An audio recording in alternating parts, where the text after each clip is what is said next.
this may be the first of my videos that you've watched, in which case, welcome.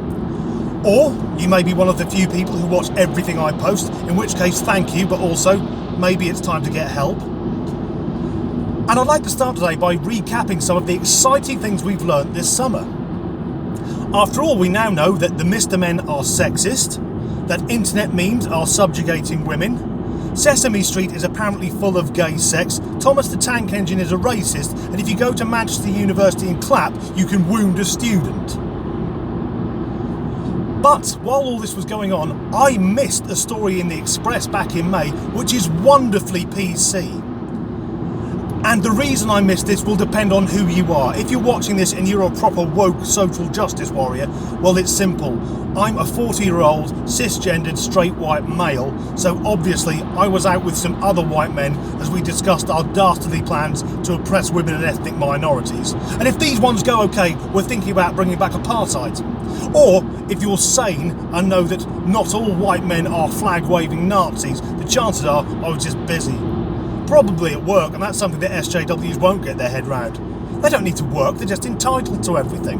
But the story is about gingerbread men. And in the West, we all know what they are. It's a tasty way to introduce children to the concept of cannibalism. But there's a problem, you see, they're gingerbread men. And a number of bakeries have come under pressure to rename them as gingerbread people. Now, I just want to say, if you're offended by gingerbread men, be aware you have had an emotional trigger to a biscuit. In the UK, we've got biscuits that are called hobnobs, and that's a slang word for penis, so that should really get you crying into your dairy-free skinny fucking latte. I mean, I've never found gingerbread men particularly manly. It's not like I've ever seen one with a cock and balls. At best, they look a bit like the sign on the gents' toilet, although I won't go there because that'll set them all off again, triggering them. I would have thought gingerbread men were perfect for social justice warriors. They're vaguely humanoid, androgynous, and incapable of thought. That's fucking utopia for an SJW. And I'm surprised they haven't took it further. After all, it's gingerbread. Gingerbread, and we all know redheads are a minority group. So I'm sure the SJWs and woke people out there will be out campaigning to have ginger removed from it, whether ginger people want it removed or not. Because we all know it's called gingerbread because it's got ginger as an ingredient. SJWs won't know that. And if you tried to tell them using things like reason and facts, then they'd be offended by that because I'd be mansplaining it. And I've tried to work out, when did the rot set in? When did the lunatics start running the asylum? And I think I've got it. It was when the Berlin Wall came down. And I know that's a bit of a leak, but go with me on this. See, in the Cold War, everyone had something to worry about.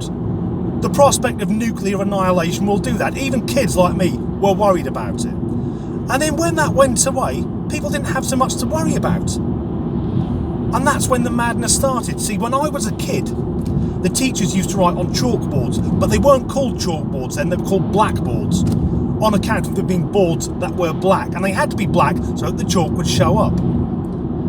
But then a story circulated that blackboard could be construed as racist.